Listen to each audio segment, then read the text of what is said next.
Hey, how's everybody doing? It's Dockliff here, back with another 2K12 video. And in this video, the Clippers are going to be playing the Grizzlies.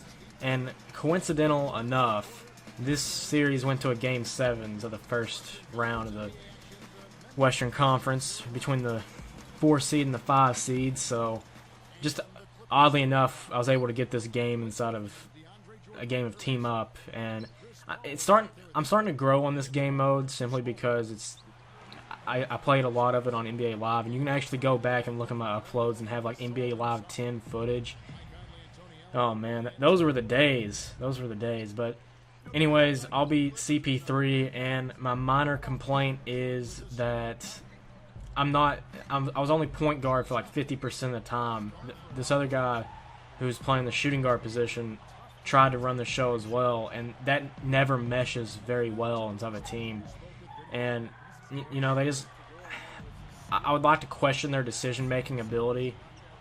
He seemed like a good player, but bad in execution. So, I led the department in stealing the ball and passing. That's where I led the department. And also, at the end of the game, I also led inside scoring as well. So, with my, well, I wouldn't say lack of ability, but with my lack of having the ball inside my hand, like the lack of possession that I had with the ball, it really hurt me and hurt my team. But we were making a steam comeback at the end of the game, so I just wanted to put that out of the way.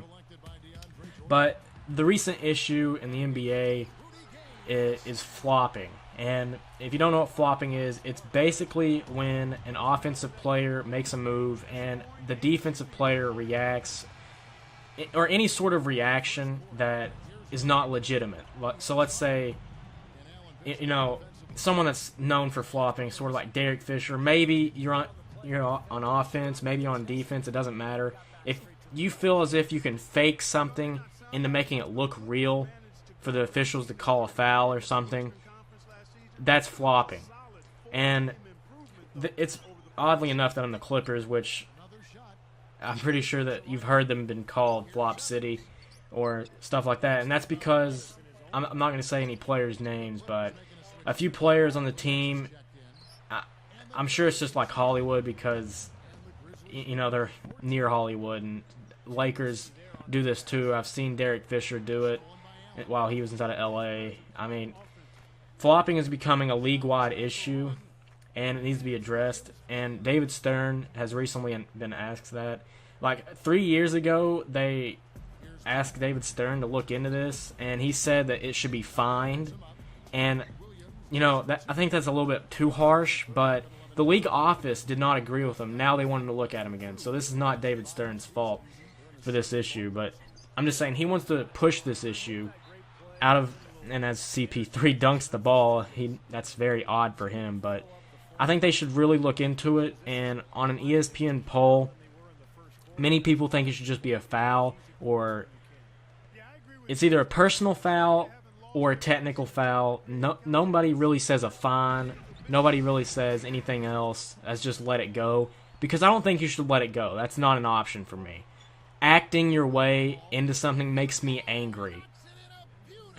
As I hit a buzzer beater at halftime, I had some wide open threes this game, but anyways, I think we shouldn't just let this issue of flopping go away. I think it needs to be addressed, and my personal opinion on the matter, I think it deserves a technical foul, which also scores you a personal foul. And initially, you can't really tell when someone's flopping, depending on how good they are at it. But the way I see it is, you should be able to review, and I can go on forever about NBA needing to improve inside of some areas, such as, you know, like shot clock violations. If the defensive team plays 24 seconds of solid defense, and a shot gets partially blocked or something, and it's a shot clock violation because no one has possession, I think the defensive team that recovers the ball should be able to make a move before they get to half court. But once they cross that half-court line, they're committed, meaning they can turn the ball over. But if they turn the ball over before that half-court line, they get the ball back anyways because that's their intent. That's just my 2 cents on the matter. And with flopping, you know, as I said before, a technical foul would basically make up for it. I know it's hard to tell when someone flops, but that's just the way it is. And this game actually ends early, as you can probably tell by the time limit, or just the time on the video. I think everyone just left the game spontaneously, and the game just ended. So I don't know what the deal with that was, but I mean, I couldn't do anything about it. I mean, we were making a strong comeback. It was a 6-point game, and it wasn't my connection either, because my connection's been pretty good of late. So tell me what you think about more 2K videos and about flopping, and your own personal opinion about flopping inside the comments. Hope you guys have enjoyed, and as always, have a nice day.